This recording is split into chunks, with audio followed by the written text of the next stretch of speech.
mòdul de centres que ubiquem dintre del bloc principal, però que òbviament podria ubicar allà on considereu, pretén resoldre una problemàtica prou habitual en el dia a dia de les organitzacions, que és que hi hagi organitzacions que tinguin diferents ubicacions, diferents llocs on desenvolupa la seva activitat. Això ens passa a les entitats del sector, però també ens passa, per exemple, amb l'administració pública, que pugui tenir diferents ubicacions dintre de la seva activitat. A més, associada a un mateix NIF, el qual ens genera una sèrie de problemàtiques, fins i tot en inscripcions, en duplicats, etc.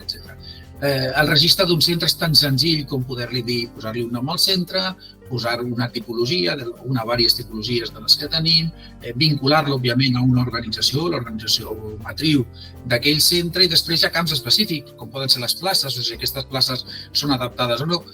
que simplement pretenen personalitzar en funció de la tipologia del centre. Un mòdul, com veieu, molt senzill, que trobareu vinculat amb projectes, poder dir aquest projecte s'està desenvolupant en aquests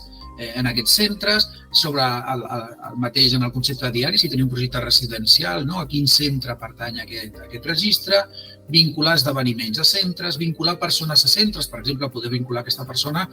podria ser, per exemple, la responsable, la gerent o la coordinadora d'un centre en concret dintre d'una organització, i un dels més habituals, que és poder ubicar